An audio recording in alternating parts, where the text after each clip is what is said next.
Hello everyone, welcome to our YouTube channel. स्वागत है आप सभी का आईएफएस के इस यूट्यूब प्लेटफॉर्म पर जिसका नाम है आईटी जैम गेट बी स्वेट पीजी यूट्यूब चैनल। मैं हूं मोहित पाटिल और आप सभी को first of all congratulation to you all the aspirant, क्योंकि आपका जो स्वेट पीजी का एग्जाम है, ठीक है, रिजल्ट अवेटेड है अभी, बट स्टिल आपने कैलकुलेट कर लिया है अपना स्कोर। तो मैं कई सारे एस्पिरेंट को यही बताना चाहूंगा, ठीक है, कि आपने अपना स्कोर कैलकुलेट कर लिया है तो बहुत ही अच्छी बात है, ठीक है, क्योंकि रेस्पॉन्स शीट आ चुकी है, प्रोविजनल आंसर की आ चुकी है और हमने स्वेट पीजी जूलॉजी का डिस्कशन भी किया है। ठीक है, तो आपने मैच नहीं किया है तो आप वहां से भी मैच कर सकते हैं और अपना स्कोर कैलकुलेट कर सकते हैं। ठीक है, तो जो जिन लोगों का, जिन भी एस्पिरेंट का स्कोर अच्छा आ रहा है, तो first of all congratulation to you all guys. ठीक है, क्योंकि ये बहुत ही अच्छी बात है, ये आप लोगों की मेहनत है। ठीक है, राइट।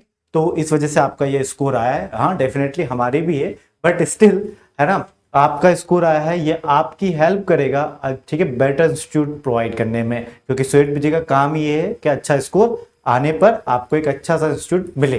अब दुविधा इस बात की है कि कई सारे एस्पिरेंट जो हमारे हैं वो मैसेजेस कर रहे हैं, वीडियोस के नीचे कमेंट कर रहे हैं, या फिर, ठीक है, अलग अलग हमारे जो प्लेटफॉर्म है वहां जाकर और मैसेज पर टाइप कर रहे हैं कि सर मेरा स्कोर इतना आया है, क्या मुझे ये वाला इंस्टीट्यूट मिल जाएगा। ठीक है, या मेरा स्कोर इतना आया है, क्या मुझे ये वाला इंस्टीट्यूट मिल जाएगा। ठीक है, तो वही है, उन सभी का जवाब देने के लिए मैं आज हाजिर हुआ हूं इस वीडियो के माध्यम से। डेफिनेटली मैं आपको बताऊंगा कि स्वेट पीजी जूलॉजी का, सिर्फ आज हम जूलॉजी का बताएंगे कि स्वेट पीजी जूलॉजी में क्या सेफ स्कोर रहेगा आपको टॉप इंस्टीट्यूट दिलवाने के लिए। राइट एवरीवन, तो यदि आप टॉप इंस्टीट्यूट लेना चाहते हैं तो क्या आपका सेफर स्कोर रहेगा, वो मैं आज डिस्कस करूंगा। क्योंकि हमारे जो हर एक एस्पिरेंट है, हमारे जो जितने भी एस्पिरेंट है, उन सभी का, ठीक है, यही मानना है कि सर हमें क्या इसको लाना चाहिए, मतलब क्या इसको लाना चाहिए, तब तो एग्जाम हो चुका है, तो दैट हमें एक अच्छा इंस्टीट्यूट मिल जाए। और एक बेहतर इंस्टीट्यूट मिलने के लिए अच्छा स्कोर लाना तो जरूरी था ही। ठीक है, तो इस वजह से आज मैं आपको स्कोर रिवील करने वाला हूं कि कितना आना चाहिए। देखो, जो भी स्कोर रहेगा, ठीक है, ये एक एस्टिमेटेड है, ठीक है, इसके आसपास होना चाहिए, याद रखिएगा, क्योंकि अभी तक काउंसलिंग सेशन, क्योंकि रिजल्ट ही नहीं आया तो काउंसलिंग सेशन ओपन नहीं हुआ, बट आपकी क्वेरी का जवाब देने के लिए मैं यहाँ पर आया हूँ सिर्फ।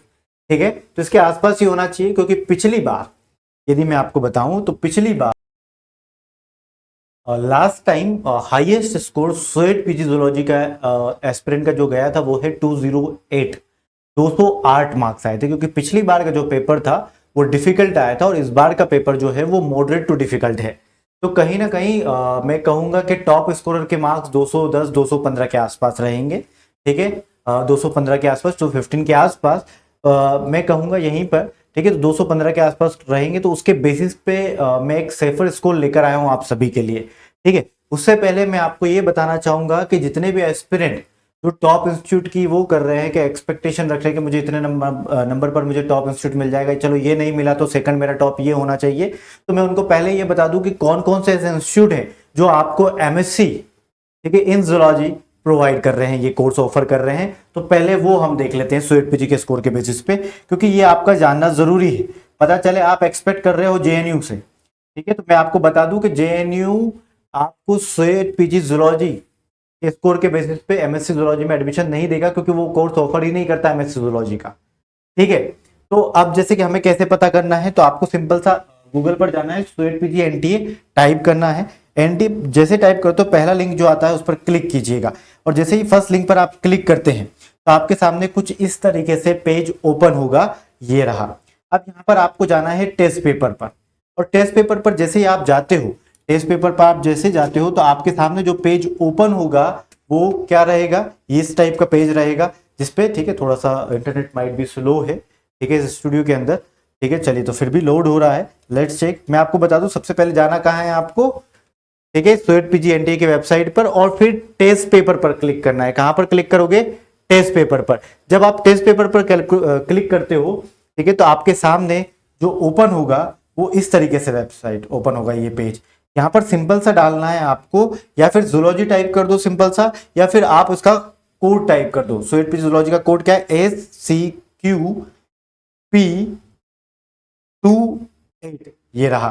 ठीक है, तो जैसे आप सिलेक्ट करते हो, जैसे ही आप ये टाइप करते हो तो आपके सामने ये आ जाता है, इस पर क्लिक कीजिए और जैसे ही आप क्लिक करोगे, क्योंकि आपने क्या डाला है SCQ P28, ये जूलॉजी का है। यदि आपको लाइफ साइंस जो कोर्स ऑफ लाइफ साइंस के बेसिस पे एडमिशन दे रहा है वो SCQ P17 आपको डालना है, ठीक है। तो इस तरीके से आप जो भी कोर्स के लिए आप देखना चाहते हो वो, ठीक है, कोड डालिए या फिर सिंपल सा लाइफ साइंस जूलॉजी इस तरीके से भी आप लिख सकते हैं और आपके सामने पेज कुछ इस तरीके से ओपन होगा। टेस्ट पेपर जूलॉजी के लिए ये वाला पेज ओपन होगा, ठीक है। तो कौन कौन सी स्टेट यूनिवर्सिटीज में आपको MSc जूलॉजी में एडमिशन मिलेगा, वो स्टेट यूनिवर्सिटीज यहाँ पर ये रही, ठीक है। अब आप सेंट्रल यूनिवर्सिटी देखना चाहते हैं तो देखो थोड़ा सा और स्लाइड डाउन कीजिएगा और ये देखिएगा अब central universities, total central universities कितनी है यहाँ पर जो आपको MSc जूलॉजी में एडमिशन देगी, ठीक है, स्वीट पीजी जूलॉजी के स्कोर के बेसिस पे। याद रखें, क्योंकि कई लोग, कई एस्पिरेंट ऐसे हैं ऐसे टॉप इंस्टीट्यूट समझ के और याद रखते हैं कि मुझे वो वाला इंस्टीट्यूट मिलना चाहिए, भले वहां पर MSc जूलॉजी में हो रही नहीं होती है, ठीक है, वहां पर नहीं होती है। देखना कौन कौन से इंस्टीट्यूट आपको MSc जूलॉजी प्रोवाइड कर रही है, सबसे आसान और इजिएस्ट वे है, ठीक है, सबसे इजिएस्ट वे है ये। ओके, तो चलो देखते हैं। अब देखना कैसे है, देखो आपको मैंने बता ही दिया, सेंट्रल यूनिवर्सिटी जैसे कि त्रिपुरा यूनिवर्सिटी, कट ऑफ भी मैं बताऊंगा, सेफर स्कोर भी मैं बताऊंगा, ठीक है। बस यहाँ पर पहले तो हम ये जान लेंगे कौन कौन सी यूनिवर्सिटी आपको MSc जूलॉजी में एडमिशन देगी, ठीक है। तो Tripura university, central university of Jammu, central university of Himachal Pradesh, DU Delhi university या यूनिवर्सिटी ऑफ दिल्ली भी आप इसे बोल सकते हैं, डॉक्टर हरि सिंह गौर विश्वविद्यालय, Mahatma Gandhi central university Bihar, central university of Punjab, central university of Orissa, Indira Gandhi national tribal university Amarkantak, ठीक है, और central university of Kashmir, central university of Kerala, Guru Ghasidas विश्वविद्यालय बिलासपुर, बाबा साहेब भीमराव अंबेडकर यूनिवर्सिटी जिसे आप BBAU के नाम से जानते हैं, north eastern hill university, Manipur university, Vishwa Bharat university, Sikkim university, Banaras Hindu university, BHU, DU ये दोनों ही है। इसके अलावा मिजोरम यूनिवर्सिटी, राजीव गांधी अरुणाचल यूनिवर्सिटी। तो ये वो यूनिवर्सिटीज हैं जो आप, वो सेंट्रल यूनिवर्सिटीज हैं जो आपको MSc जूलॉजी में एडमिशन देगी SCQ P28 पेपर के बेसिस पर, यानी कि स्वीट पीजी जूलॉजी के स्कोर के बेसिस पर। अब नेक्स्ट क्वेश्चन ये आता है हमारे दिमाग में कि सर, ठीक है, how many marks required to get, ठीक है, टॉप यूनिवर्सिटीज, है ना। अब JNU इसमें नहीं है, ध्यान रखना, क्योंकि वो आपको MSc जूलॉजी में एडमिशन नहीं दे रहा है। तो basically how many marks required to get admission in top universities, ये आपके दिमाग में आता है कि सर हम कितना स्कोर लेकर आए, ठीक है, हमारा कितना स्कोर आना चाहिए था, ठीक है। कुछ एस्पिरेंट का आया है आउट ऑफ 300, क्योंकि 300 मार्क्स का पेपर था, एग्जाम था आपका, 300 मार्क्स का पेपर था, एग्जाम था, तो उसके बेसिस पे यदि हम देखें तो 300 मार्क्स में से किसी का स्कोर, ठीक है, 190 के आसपास है, तो किसी का स्कोर यहाँ पर हम देखें तो 200 के आसपास है, ठीक है। बहुत कम ऐसे एस्पिरेंट है जिनका 200 क्रॉस कर रहा है, ठीक है, बट स्टिल किसी का स्कोर सर 170 है, किसी का स्कोर सर हमारा 160 है, तो क्या करें, किसी का स्कोर है सर मेरे तो 88 आए हैं, ठीक है, क्या मुझे सेंट्रल यूनिवर्सिटी मिलेगी, सर मुझे तो, ठीक है, 100 मार्क्स आए हैं, क्या मुझे कोई सेंट्रल यूनिवर्सिटी मिलेगी, सर मैं जनरल कैटेगरी से हूं, सर मैं OBC कैटेगरी से हूं, ठीक है, सर मैं SC कैटेगरी से हूं, या फिर सर मैं ST कैटेगरी से हूं, या फिर मैं PWD कैटेगरी से हूं, ठीक है, राइट। तो बेसिकली आप जिस भी कैटेगरी से हैं उसके अकॉर्डिंगली मैं आपको बता देता हूं कि क्या सेफर स्कोर रहेगा आप सभी के लिए टॉप यूनिवर्सिटीज के लिए, ठीक है। तो मैं यहां पर टॉप यूनिवर्सिटीज में फिलहाल लेकर चल रहा हूं BHU और DU, BHU और DU, ठीक है, वहां पर MSc जूलॉजी में आपको एडमिशन मिलता है। आप यहां पर देखोगे तो टॉप स्कोर में यहां पर ध्यान रखो, डियर ऑल एस्पिरेंट, एक बात अपने मन में और ध्यान रखना, ठीक है, डिमोटिवेट नहीं होना, जो भी आपका स्कोर रहा है आपको डेफिनेटली यूनिवर्सिटी मिलेगी, भले ही कितना ही 60 स्कोर क्यों ना आए, 60 मार्क्स आए स्वीट पीजी जूलॉजी के अंदर, आप MSc जूलॉजी करना चाहते हैं तो डेफिनेटली आप एडमिशन ले सकते हैं यूनिवर्सिटीज में, ठीक है, आप डेफिनेटली आपको एडमिशन मिलेगा भी सही। स्वीट पीजी की यही तो खासियत है कि इस एग्जाम में कोई कट ऑफ नहीं होता, यूनिवर्सिटी अपने अपने लेवल पर कट ऑफ डिसाइड करती है, ठीक है। तो ऐसा नहीं है कि आप वंचित रह जाओगे MSc करने से, कि आपका स्वीट पीजी में स्कोर कम है, ऐसा कुछ नहीं है। आपको कोई ना कोई यूनिवर्सिटी, कोई ना कोई स्टेट यूनिवर्सिटी या फिर प्राइवेट यूनिवर्सिटी डेफिनेटली मिलेगी, भले आपको 40 मार्क्स क्यों ना आए हो, ठीक है, आउट ऑफ 300। बट मैं यहाँ पर बता देता हूँ कि सेंट्रल यूनिवर्सिटी में भी जो टॉप है उनके लिए क्या रहेगा, ठीक है। डियर ऑल एस्पिरेंट, यदि आपके 190 प्लस आए और आप जनरल कैटेगरी से हैं तो आपका स्कोर सेफर है, ठीक है, आपका DU BHU में डेफिनेटली एडमिशन मिलेगा, आपको डेफिनेटली मिलेगा, ठीक है। OBC category 180 plus marks safer score है, ठीक है। ओबीसी कैटेगरी में सेफर स्कोर है 180 plus marks, SC ST PWD category में 170 प्लस मार्क्स सेफर स्कोर है, ठीक है, डीयू बीएचयू में एडमिशन लेने के लिए। अब मैं आपको ये बता दूं कि डीयू में दिल्ली यूनिवर्सिटी के अंदर कई सारे इंस्टीट्यूट आते हैं, जैसे कि हिंदू कॉलेज, मिरांडा हाउस, ठीक है। तो इस तरीके अलग अलग यूनिवर्सिटीज, मतलब सॉरी, डीयू के अंदर अलग अलग कॉलेजेस, अलग अलग इंस्टीट्यूट आते हैं, ठीक है। अब मैं यहाँ पर ये बता दूं कि क्या सर आप मुझे ये बताइए कि इस 190 कोई जनरल कैटेगरी का स्टूडेंट है जिसके 180 आए हैं या 188 आए हैं, सर तो मेरा तो एडमिशन नहीं होगा फिर डीयू बीएचयू में? नहीं, ऐसा नहीं है, ठीक है। इसके बाद भी आपके पास चांसेस है, आप ठीक है काउंसलिंग फॉर्म जरूर फिल करिए, क्योंकि क्या होता है, हार नहीं मानना है हमें। मैं आपको कह रहा हूं कि किसी जनरल कैटेगरी वाला है और इसके 160 मार्क्स भी आए हैं, जनरल कैटेगरी 160 मार्क्स आए हैं और उसका डीयू में एडमिशन होता है, ठीक है, पक्का हो सकता है, ठीक है, चांसेस हैं। और मैं तो कहता हूं कि 60-70% चांसेस हैं, 50 भी नहीं बोल रहा हूं, मैं 50 से कम नहीं बोल रहा हूं कि 30% चांसेस, नहीं, 50-60, मतलब मैं तो कहूंगा कि 60% चांसेस हैं एडमिशन होने के, ठीक है, भले 160 मार्क्स आए हैं आपके। वो मैं ये कह रहा हूं क्योंकि ये जो स्कोर मैं बता रहा हूं, ये मैं बता रहा हूं आपको फर्स्ट और second round of the counselling के, कि पहले या दूसरे राउंड में इतने स्कोर वाले को तो डेफिनेटली ले ही लेंगे डीयू बीएचयू वाले। अब होता क्या है कि कई सारे ठीक है एस्पिरेंट ऐसे आस में बैठे रहते हैं कि पहले काउंसलिंग का वेट करते हैं और उसमें एडमिशन नहीं आता, तो फिर वो सोचते हैं कि यार मेरा तो इनमें नहीं होगा। गाइस मैं आपको बता दूं, पिछली बार 200, ठीक है, 208 हाईएस्ट मार्क्स थे, ठीक है, उसके पहले 225 और ऐसे मार्क्स आया करते थे, बट फिर भी 170 मार्क्स 180 मार्क्स वाले एस्पिरेंट को भी डीयू में एडमिशन मिला है, समझ रहे हो। बस आपको वेट करना होगा first round, second round, third round, fourth round of the counselling का, ठीक है। उस काउंसलिंग में आपका नंबर जरूर आएगा, चाहे फर्स्ट राउंड में ना आए। 190 से कम वाले जनरल कैटेगरी का मान लो फर्स्ट राउंड में काउंसलिंग में नंबर नहीं आए, सेकंड राउंड में आ सकता है, थर्ड राउंड में आ सकता है, तो आपको होप नहीं खोनी है, ठीक है।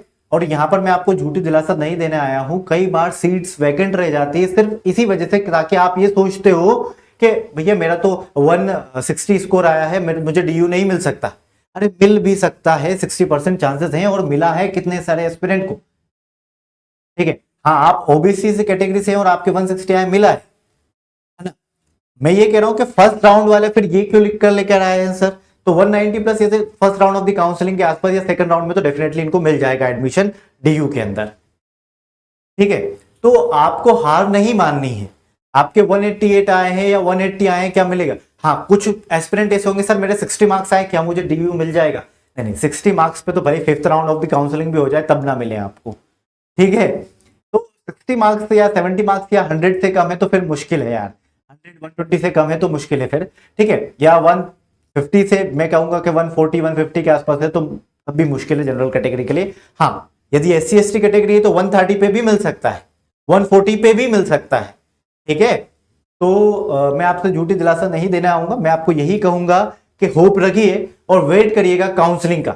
आप अपना एप्लीकेशन, ठीक है, काउंसलिंग में फॉर्म फिल करिए, मल्टीपल यूनिवर्सिटीज के लिए कर दीजिएगा, ठीक है। जब भी पहले तो रिजल्ट आएगा, फिर काउंसलिंग फॉर्म ओपन होंगे, अभी तो टाइम है, हम आपको बता देंगे कब ओपन हो रहे, क्या क्या चीजें हो रही है, वो सारी बातें हम डिस्कस कर लेंगे, डोंट वरी। बट आपकी जो अभी आपको जो लग रहा है सर मेरा इतना स्कोर है, इतना स्कोर है, क्योंकि मुझे भी बहुत परेशान करके रखा है, बहुत सारे मैसेजेस आते हैं, और सॉरी गाइस यदि मैं रिप्लाई नहीं कर पाता हूँ कई सारे मैसेजेस का, क्योंकि पूरा मतलब मैं आपको बताऊं पूरा व्हाट्सएप भरा हुआ रहता है, ठीक है। बच्चों को कहीं ना कहीं से नंबर मिल जाता है, कोई मैसेज करके रखता है बहुत सारे, ठीक है। तो हम कई बार आपको, ठीक है, जवाब नहीं दे पाते हैं किसी वजह से, ठीक है ना, क्योंकि दिन भर आपके लिए यहाँ पर वीडियोस बनाना और लेक्चर्स लेना, ऐप लाइव लेना और यूट्यूब लाइव लेना, इसमें बिजी होते हैं, ठीक है। कहीं ना कहीं रात को कुछ टाइम मिलता है, वो भी लेट नाइट में, तो थोड़े बहुत मैं रिप्लाई कर देता हूँ, ठीक है। जो रह जाते हैं फिर वो रह जाते हैं, ठीक है। कुछ का होता है टाइमली बेसिस पे रिप्लाई नहीं हो पाता क्योंकि मुश्किलें आती हैं, ठीक है, आपको भी समझना होगा। तो इसलिए एक कॉमन वीडियो है आप सभी के लिए, होप नहीं खोनी है, ठीक है। 170 प्लस पे भी स्कोर पे मार्क्स मिलेगा आपको, जनरल कैटेगरी 170-180 पे मिल जाएगा, बट थोड़ा सा देख के रखना। मैं आपको 100% वो नहीं दूंगा श्योरिटी, ठीक है, क्योंकि फ्यूचर किसी को नहीं पता होता है, क्योंकि वो सेफर स्कोर मैं आपको बता चुका हूं, बट आपके 170 है, 180 है, तब भी आपको मिल सकता है। मैं तो कहता हूं ओबीसी कैटेगरी वाले 170 है आपको, तो जब भी डीयू के मिलने के चांसेस हैं आपको, ठीक है। बट वही है कि थर्ड राउंड फोर्थ राउंड में आपको ध्यान देना होगा। फिफ्थ राउंड हुई तो वो क्या होता है कि first second third fourth round ऐसे कि सीट जैसे जैसे वैकेंट बचती है उसके अकॉर्डिंगली ये राउंड ऑफ काउंसलिंग होती है। लास्ट राउंड ऑफ काउंसलिंग आप सोच रहे कि होगी और वहां पे सीट वैकेंट ही नहीं बची, तो फिर second round of the counselling में आपको नहीं लिया जाएगा क्योंकि उनकी तो सीट फुल हो चुकी है, राइट। तो बस मैं कहूंगा कि डी यूनिवर्सिटी एक है, बट उसके अंदर कई सारे इंस्टीट्यूट है, ठीक है। BHU में भी आपको ध्यान रखना होगा इसके अकॉर्डिंगली, ठीक है। बट ये सेफर स्कोर है, इतने आ रहे हैं तो कंफर्म मानिए आपका एडमिशन, ठीक है, इस पर तो कंफर्म है आपका। हाँ, अब कई सारे अलग अलग सेंट्रल यूनिवर्सिटी, तो सिर्फ DU या BHU नहीं है जूलॉजी के लिए, अभी मैंने नाम बताए बहुत सारे हैं, तो डेफिनेटली उन यूनिवर्सिटीज में भी आपको अप्लाई करना होगा, ठीक है। उन यूनिवर्सिटी में भी आप अप्लाई करना होगा, जैसे BBAU में आप अप्लाई कर रहे हो तो 180 प्लस 185 प्लस आपका सेफर स्कोर रहेगा। Safer is a different thing, होगा नहीं होगा, उससे कम में भी हो सकता है सिलेक्शन, ठीक है। सेफर का मतलब मैं अब, ठीक है, मस्त सांस ले सकता हूं कि मेरा अब तो DU पक्का है, तो वो स्कोर मैंने यहां पर बता दिया, ठीक है। हाँ, आपकी ये गड़बड़ी हो सकती है कि आपका स्कोर कम आया हो, तो फिर आपको वेट करना होगा काउंसलिंग का, ठीक है, कि फर्स्ट राउंड में होगा या सेकंड राउंड ऑफ काउंसलिंग में होगा या third round of the counselling में होगा। ध्यान रखना, BBAU भी टॉप अच्छी सेंट्रल यूनिवर्सिटी है, ऐसे कई सारे सेंट्रल यूनिवर्सिटीज है, आप उन पर ठीक है जरूर अप्लाई जरूर करके रखिएगा, डेफिनेटली आपका नंबर आने के चांसेस हैं, भले आपका स्कोर कम आया हो, क्योंकि कई सारे एस्पिरेंट इस वजह से अप्लाई नहीं करते कि मेरे तो 120 मार्क्स आएंगे, मुझे कौन सी सेंट्रल यूनिवर्सिटी मिलेगी, नहीं मिलेगी, मैं तो अपने घर के पास वाली यूनिवर्सिटी ले लेता हूँ। अरे घर के पास वाली यूनिवर्सिटी में तो बाद में भी चांस है, लास्ट में जाके ले लेना, ठीक है, पहले इन यूनिवर्सिटी में अप्लाई जरूर कर दीजिएगा। ओके एवरीवन, तो यही मेरी तरफ से आपके लिए रहेगा सेफर स्कोर जूलॉजी वाले एस्पिरेंट के लिए, ऐसे मैं लाइफ साइंस वालों के लिए भी लेकर आऊंगा, सो डोंट वरी, है ना। तो ध्यान रखिएगा कि आपके जो भी स्कोर आए, ठीक है, आपके आउट ऑफ 300 में जो भी स्कोर आ रहा है, ठीक है, तो आपके चांसेस हैं अलग अलग स्कोर आने पे, ठीक है। 170 वाले के भी चांसेस हैं, 180 वाले के भी चांसेस हैं, 190 वाले के तो है ही कंफर्म, 190 प्लस वाले के, ठीक है। तो ये नहीं कि 170 वाले के चांसेस नहीं है, DU में है, ठीक है, अलग अलग। मैं सिर्फ DU के लिए नहीं बता रहा हूं, यदि आप अलग दूसरी सेंट्रल यूनिवर्सिटी में मिल रहे हो और आपके 130 मार्क्स आए हैं, ठीक है, तो आपको सेंट्रल यूनिवर्सिटी मिलने के चांसेस है, 100% है, 100% है। मैं तो ये कहूंगा 130 प्लस स्कोर आ रहे, मिलता है, बच्चों को मिला है, ठीक है, और आपको विश्वास नहीं आता होता है तो आपके नियर बाय यूनिवर्सिटी जो भी हो वहां पर जाना, MSc जूलॉजी जो कर रहे होंगे उनसे पूछना आपका स्वेट PG का स्कोर कितना था, वो आपको बताएंगे, ठीक है। मैं ये नहीं कह रहा हूं कि first round of the counselling में आपका नंबर आ जाएगा, first round of the counselling में जो टॉप स्कोरर है उनका ही नंबर आएगा, ठीक है, बट फिर बचती है वैकेंट सीट, तो इसलिए सेकंड राउंड थर्ड राउंड इस तरीके से होता है, ठीक है। तो मेरा नंबर किस में आएगा, क्या आएगा, तो वो मैं आपको बता दूं, काउंसलिंग फॉर्म जरूर फिल करना है, आपको हार नहीं माननी है, मेन तो ये है आपके लिए। सेफर स्कोर में बता चुका हूं, ठीक है। अब ध्यान रखना ना, सेंट्रल यूनिवर्सिटी अलग अलग यूनिवर्सिटी का अपना अपना सेफर स्कोर रहेगा, ठीक है, किसी का 180 रहेगा, किसी का 170 रहेगा, किसी का 160 रहेगा, किसी का 150 रहेगा, किसी का 130 भी चल जाएगा, ठीक है। तो अलग अलग यूनिवर्सिटी का है ना। तो पहले आप देखिए इंस्टीट्यूट वाइज के कहां पर कितने आ रहे हैं, तो नजर रखना है, काउंसलिंग लिस्ट आएगी उस पर नजर रखना है, ठीक है। और बाकी तो हम बता ही देंगे, अप्लाई कैसे करना है, क्या करना है, ठीक है, वो सब हम बता देंगे आपको, ठीक है एवरीवन। तो उसके अकॉर्डिंगली जरूर करिएगा, ठीक है। चलिए, उसके बाद अलावा यदि आपको सफलता मिली है हमारे इस पढ़ाने से, इस ठीक है, हमारे इस YouTube चैनल से, हमारे ऐप लाइव में यदि आप एनरोल तो उससे आपको हेल्प मिली हो, तो डेफिनेटली आपने अपने जूनियर्स को जरूर बताइएगा, ठीक है। स्वेट PG 2026 के लिए यदि वो तैयार करना चाहते हैं तो we have recorded course for them as well, ठीक है। Life science, zoology, botany, microbiology, biochemistry, plant biotechnology, इन सारे कोर्सेज में हम डील करते हैं, तो आज ही इनरोल करें क्योंकि फ्लैट 70% ऑफ चल रहा है, कूपन कोड रहेगा IFS70, आज ही अप्लाई करिएगा। हमारी वेबसाइट पर विजिट करिए www.ifsonline.com। यदि IIT JAM GAT B 2026 के लिए प्रिपरेशन करना चाहते हैं तो 14 अप्रैल से बैच स्टार्ट हो चुका है, अभी भी इनरोल कर लीजिए, फ्लैट 70% ऑफ के साथ, कूपन कोड अगेन IFS70 रहेगा, ठीक है। इसी के साथ यदि आप कोई भी, ठीक है, किसी भी एग्जाम की तैयारी करना चाहते हैं, उस एग्जाम का सिलेबस, पेपर पैटर्न, PYQ को डाउनलोड करना चाहते हैं, या फ्री क्वेश्चंस की प्रैक्टिस करना चाहते हैं, या फिर स्मार्टली स्टडी करना चाहते हैं कि हमें पेपर एनालिसिस मिल जाए कि हर साल किस एग्जाम में कितने नंबर ऑफ क्वेश्चन किस यूनिट से पूछे गए थे, सो दैट हम एनालाइज कर लाए कि मोस्ट इंपॉर्टेंट टॉपिक्स क्या हैं, क्या हमें कवर करना है, तो ये पूरा का हमने आपको दे रखा है पेपर एनालिसिस, वो भी टोटली फ्री ऑफ कॉस्ट हमारी वेबसाइट पर। तो ये सारा जो भी लिखा हुआ है यहाँ पर, ये फ्री ऑफ कॉस्ट मिलता है हमारी वेबसाइट पर, ठीक है, हमारे ऐप पर, ठीक है। तो आज ही जाइए, ठीक है, चेकआउट करिए, देखिए फ्री ऑफ कॉस्ट है ये सारा कंटेंट, ठीक है। तो देखिएगा ज़रूर, इनरोल करिएगा हमारी वेबसाइट पर जाकर यदि आपको किसी कोर्स में इनरोल करना चाहते हैं तो definitely. Till then bye bye, take care and happy learning. I hope आपको ये वीडियो पसंद आया होगा, तो चैनल को सब्सक्राइब करिएगा, वीडियो को लाइक करिएगा और बेल आइकन को प्रेस करके नोटिफिकेशन ऑन कर लीजिएगा, क्योंकि हमारा इस ठीक है SUET PG के रिगार्डिंग हम वीडियो लाते रहते हैं, तो आपके लिए फायदेमंद रहेगा। Till then bye bye, take care and happy.